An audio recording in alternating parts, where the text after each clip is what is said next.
This is FilmBookCast.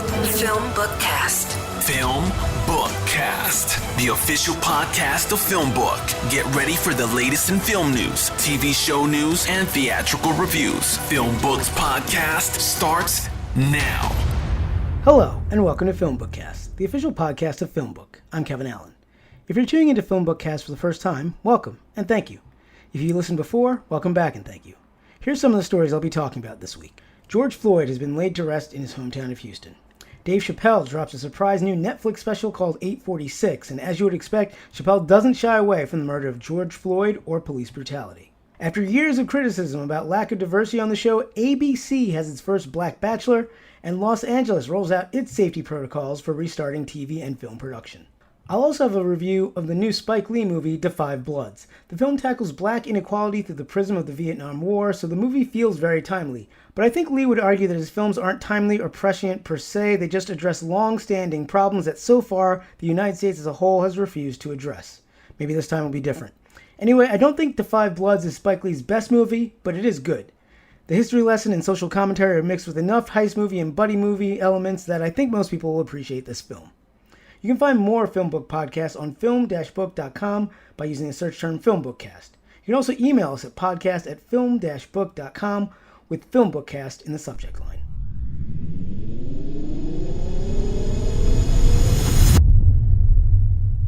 The body of George Floyd has been laid to rest in his hometown of Houston. Floyd is the black man who was killed by Minneapolis police on May 25th when a white officer knelt on his knee for nearly 9 minutes.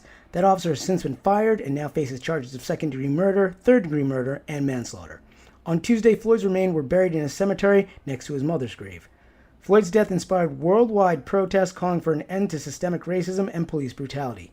New York State has responded with a sweeping package of police accountability measures that were signed into law on Friday, including a law that allows the release of officers' long-withheld disciplinary records. For more information on how you can support the Black Lives Matter movement, go to blacklivesmatter.com. If you'd like to donate money, the Black Lives Matter homepage has a big blue donate button in the upper right-hand corner. Netflix is promoting a new Black Lives Matter collection to its subscribers in the United States. It features 45 titles about racial injustice and the experience of black Americans, including Spike Lee's Da 5 Bloods, which I'll review later in this episode. The streaming service began displaying a pop-up screen featuring the Black Lives Matter collection Wednesday when users first logged into the service on the web or on TV-connected devices. Netflix also added the collection to users' notifications. When we say Black Lives Matter, we also mean black storytelling matters, Netflix said in a tweet. The tweet went on to say, with an understanding that our commitment to true systemic change will take time, we're starting by highlighting powerful and complex narratives about the black experience. Director Ava DuVernay is leading a new project that will spotlight stories of police brutality in all forms of media. The effort is called LEAP, which stands for Law Enforcement Accountability Project. DuVernay was moved to action in the wake of George Floyd's murder. The famed director says that policing in America is a broken system and citizens should feel safe speaking out against it.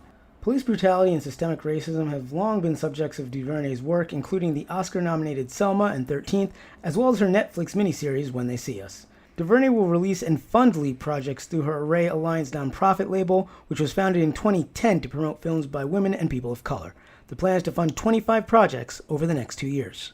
Gone with the Wind has been pulled from HBO Max's library of films. The 1939 blockbuster won 8 Oscars, and many consider it to be a classic piece of cinema.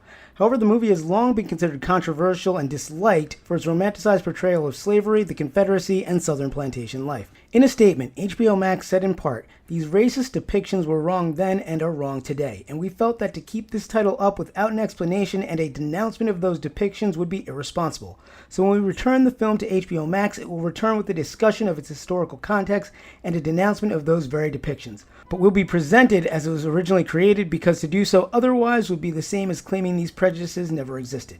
According to Variety, after HBO Max shelved Gone with the Wind, the movie shot to number 1 on Amazon's bestseller list. Stars of the Harry Potter movie franchise have joined trans activists in standing with the transgender community after the publication of a lengthy essay by author J.K. Rowling. The author came under fire last weekend when she criticized an op-ed that used the phrase "people who menstruate." Rowling implied it should have said "women."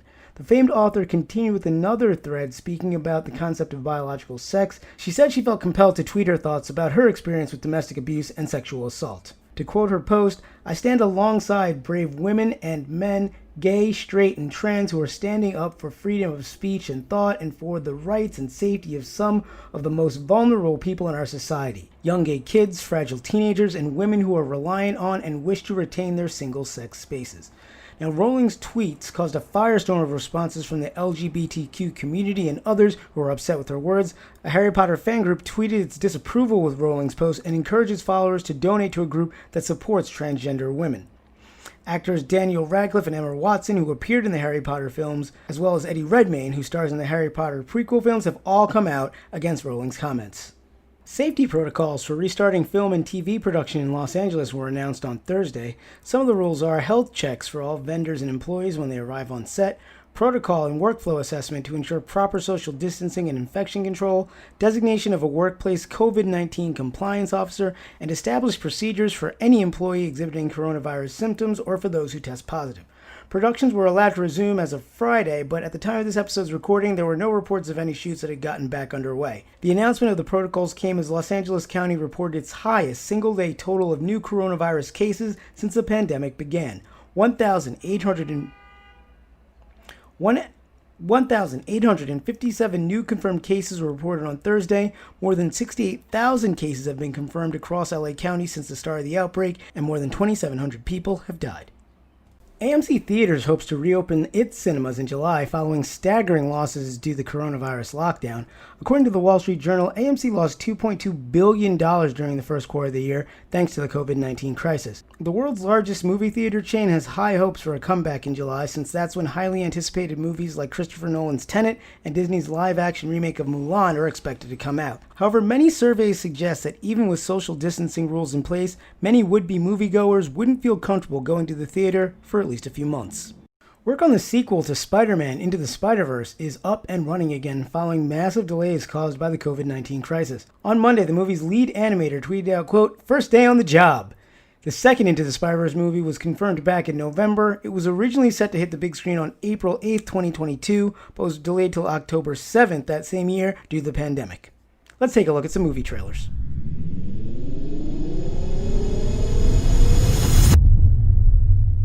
Ted, Theodore Logan, and Bill S. Preston, Esquire, are back for another adventure. And let's just say the Wild Stallions haven't quite hit the big time just yet. 25 years ago, you played a concert in front of the entire world.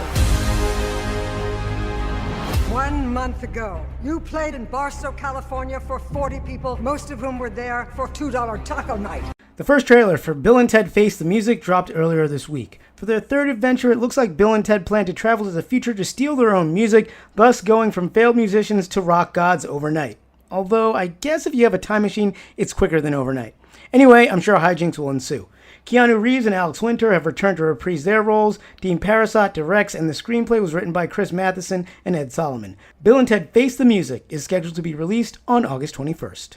Joseph Gordon-Levitt plays a pilot stuck with an impossible choice in a trailer for the new film 7500. Several men attacked our cockpit. We stopped them for now. The captain is injured. Status of the crew, I don't know. For those who don't know, 7500 is the airline code for a hijacking. Gordon-Levitt's character is forced to choose between letting the hijackers into the cockpit or letting the terrorists make good on their threats to kill passengers. The Amazon film was written and directed by Sinad Halabasic. 7500 premieres on Prime Video on June 19th. The enforcer for a London crime boss is out for revenge in the trailer for the new film, The Big Ugly. Fiona's dead. She was sitting right there with Preston's boy. The oil boys. Vinnie Jones stars as Nealon, the muscle who's traveled to West Virginia to see his boss sign a big oil deal. But after a night of celebration, Nealon's girlfriend turns up dead. A synopsis for the movie says lines are drawn between family and friends, but nothing will stop Nealon from getting answers and retribution. Malcolm McDowell and Ron Perlman also star. The Big Ugly will hit various video-on-demand services on July 31st. Finally, in this week's movie trailer roundup, a preview for the movie Archive introduces us to a scientist who's working on artificial intelligence that's indistinguishable from humans. But that scientist isn't really big on advancing the field. He's really just about bringing back his dead wife. You made another like me. I'm not replacing you. But you did it. Archive stars Theo James and is written by Gavin Rothery. It was originally supposed to premiere at South by Southwest. The movie will now land on video-on-demand services on July 10th.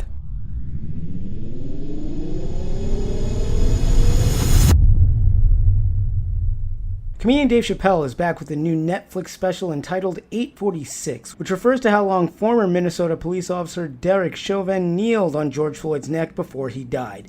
Netflix put up a new special for free on its YouTube channel late Thursday night. As you'd expect, Chappelle touches on everything from Floyd's death to being unable to accept a Grammy Award on the day Kobe Bryant died, to the hypocrisy of conservative TV host Laura Ingraham, and even throws in a signature joke about Ja Rule, for levity. According to Variety, the special was filmed on June 6th in Yellow Springs, Ohio, with coronavirus-era social distancing guidelines in place for all attendees, including face masks and temperature checks. The comedy legend had not performed on stage in 87 days until the special, although he since has performed at similarly intimate gigs all around the Dayton, Ohio area. Cops has officially been canceled at Paramount Network. In a statement, a Paramount spokesperson said Cops is not on the Paramount Network and we do not have any current or future plans for it to return. The original decision to hold Cops was spurred by nationwide protests against police brutality following the killing of George Floyd by Minnesota police officers. Cops originally launched on Fox in 1998 and has come under fire in recent years for its depictions of law enforcement and questionable behind-the-scenes practices.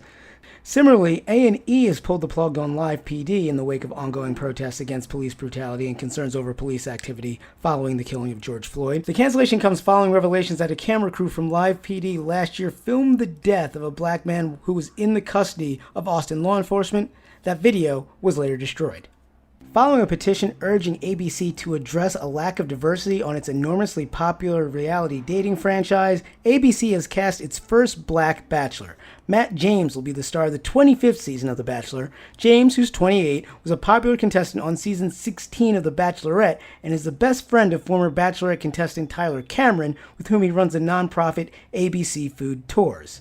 Back in 2012, two African-American men filed a class action lawsuit alleging that ABC was intentionally excluding people of color from leading the show after they both applied to be on The Bachelor in 2011. That suit was dismissed. Since then, despite the addition of more contestants of color and the casting of a Latino as the lead for season 18 of The Bachelor, many viewers have continued to criticize racial disparities in the franchise. The showrunner of Batwoman says there are no plans to kill off the character of Kate Kane following the exit of series lead Ruby Rose. Rumors began circulating that there were plans to kill off Kane as the series is actively looking to cast a new lead character. According to a casting notice that leaked out last week, the new character is currently named Ryan Wilder. Sources tell Variety that she could be played by a woman of color and LGBTQ actresses are being encouraged to audition for the role. Ruby Rose reportedly left the series due to the heavy workload she had to carry as the show's lead.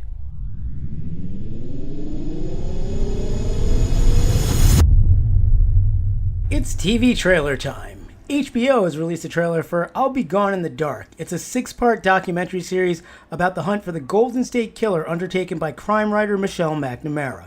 I was in search of a man who was attacking women and girls throughout Northern California.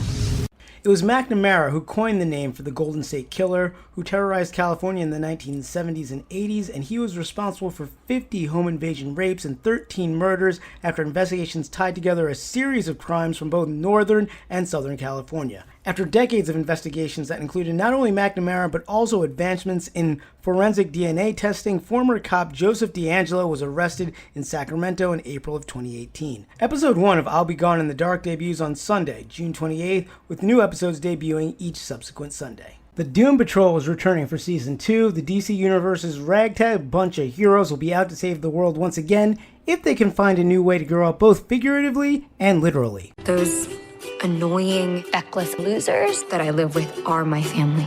The trailer for Season 2 shows the Doom Patrol shrunk and stranded on a toy racetrack following the defeat of Mr. Nobody. The situation forces them to deal with their own baggage and presumably escape. Doom Patrol Season 2 premieres on HBO Max and DC Universe on June 25th. Two of the creators of Robot Chicken have a new stop-motion cartoon on Hulu. Crossing Swords follows a good-hearted peasant who becomes a squire at a nearby castle, and he quickly realizes the monarchy isn't as kind or benevolent as he is. We need a public execution! You go down to the dungeons for me and pick out a real all-star. Season 1 of Crossing Swords is available now on Hulu.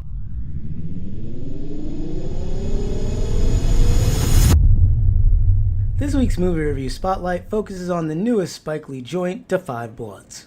The movie was supposed to premiere in theaters, but the worldwide coronavirus lockdown changed all that. Now the film is dropped on Netflix amid nationwide protests against racism and police violence. Da 5 Bloods follows a group of black war veterans who fought together in Vietnam in 1971. Now 4 of them have returned to that country decades later.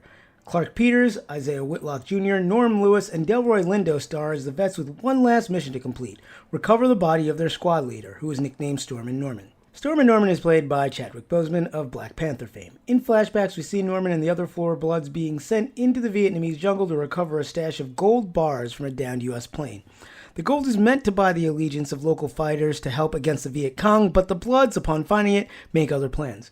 As you would expect, the present-day quest to retrieve that gold does not go smoothly. I should point out that the flashbacks feature the same 4 actors, who are in their 50s and 60s, fighting alongside a much younger Boseman. Some people might find this jarring, but I like this way of showing that the vets haven't changed since their days in the jungle. Anyway, we end up with a film that's part history lesson, part heist, part platoon, with a little bit of grumpy old men thrown into the mix. There's also a decent amount of documentary footage and Marvin Gaye songs. The movie is 2 hours and 35 minutes long, and at times, it feels long. I think Spike Lee is a master at juggling a lot of topics in his film, but this time, there seems to be so much ground to cover that the movie feels clunky, at least at times. I get that Lee wanted to service the story and the subplots while fleshing out the historical context. That includes not just the soldier stories, but the immorality of the war, its impact on the Vietnamese people, and the injustices African Americans faced at home then and now. Even when the movie starts to feel like it's meandering a bit, the ensemble of main characters are excellent from beginning to end. The writers avoid making any of DeBlood's noble heroes. All of them are scarred to different degrees by their experience of war and injustice. And a special shout out to Delroy Lindo, who shines throughout and has an amazing direct-to-camera monologue as he marches through the jungle near the end of the film. There are a lot of supporting characters that are strong as well, including a Vietnamese businesswoman who one of DeBlood's knew during the war, and 3 humanitarian workers who specialize in clearing old landmines. One key subplot involves a veteran's son who's played by Jonathan Majors. That son tags along for the trip, and his strained relationship with his dad adds melodrama to a picture that's already got plenty of things to deal with. I think Define Bloods is not the first time nor the last time some people think Spike Lee is trying to say too much with one film. But the main characters are compelling, and it's interesting to see Lee trying to reclaim the Vietnam War film by inserting a black perspective. In the end, Defy Bloods is a reminder of how the issues that have burst into the public arena in recent weeks cyclically simmer, boil, and then sometimes erupt. And it's all a byproduct of those issues having gone unanswered and unaddressed for decades, if not centuries. This is a movie I'd recommend to anyone. Thank you for listening to this episode of FilmBookCast. You can find more of my work on film-book.com.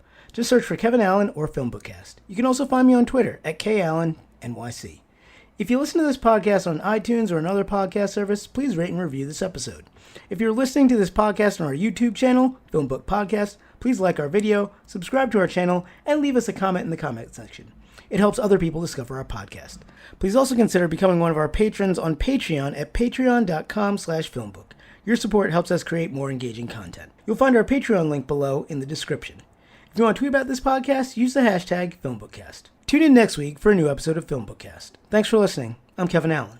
And remember, Black Lives Matter.